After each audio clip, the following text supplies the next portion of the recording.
დღეს მაგალითად მოვისმინეთ გორის ბაზრის მეპატრონის თქვათ ინფორმაცია რომელიც მიაწოდა ხო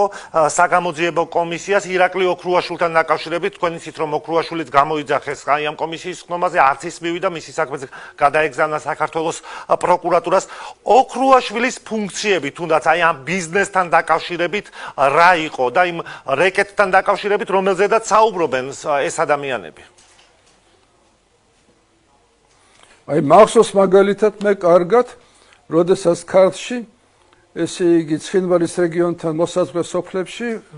ჩასული ვარ და საუბარია რომ აი კი ბატონო დაკეტეს ერგნეთის ბაზრობა და გააკოტრეს მთელი ხალხი და აღარც ხილი გადის, აღარც ვახშე არაფერი. აი ერთი ამბობდა ჩვენი სოფლელი რაღაცა პაპა არ მახსოვს თედორე თუ რაღაცა ერთი ქვილი ტომარավ ქვილი მოიპოვა ძლივს რაღაცა შეიზინა მოიტანა დაესხა თავს ეს პოლიცია და წაიყვანეს ციხეში და ზამთრისთვის ქვილი უნდა ადამიანს ამ დროს ამბობდნენ ადამიანები აგერ მანქანები მოძრაობს თავისუფლად ქვილი დატვირთული და ყველა მიცეს რომ ოქრუაშვილის არის ეხლა მე ამას ხო ვერ შევამოწმებ ვერ დავამტკიცებ მაგრამ გამუდმებული საუბარი იმაზე რომ ძალიან დიდი ფული კეთდება ამ ნაცების ლიდერების მიერ და ოქრუაშვილის სიტრებას მოვახდენ. პარიზიდან მე მგონი ხოფერიას მის ცენტრი თუ ელგინგა გრიგოლიას არ მახსოვს თქვა ვარდების რევოლუციის შემდეგ რამდენიმე ადამიანს საქართველოში და მათ შორის მე აი თიზე 3 თუ 4-ს ხელში ჩაგვივარდა აბსოლუტურად უსაზღვრო და უკონტროლო ძალაუფლება და ამან ძალიან დიდი ზიანი მიაყენა ჩვენს ქვეყანას. ეს არის ოქრუაშვილის სიტრები.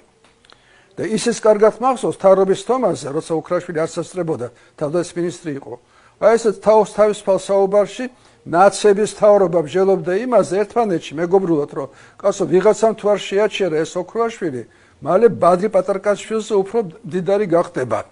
მერე გახსოვთ გადაცემები 110 მილიონი დოლარის შესყიდვა რაღაცა ტყვიებისა, არ მახსოვს ავსტრალიაში თუ სადღაც და არც ერთმა ტყვიამ რო არ ივარგა. და ასე შემდეგ და აი ახლა თუ ახსოვს ვინმეს ეს ასე ვთქვათ გირაო რამდენი იქნა გადახდილი რომ ოქრუაშვილი გამოსულიყო ციხიდან მერაბიშვილმა თქვა ძალიან ამაყად ასეთი არავის არ გადაუხდია 10 მილიონი ლარი აი ასეთ თანხებზე იყო ლაპარაკი ხო აი ესეთი ვითარება იყო ბატონო პეტრე ეს ყველას არა ძალიან ბევრ ადამიანს ახსოვს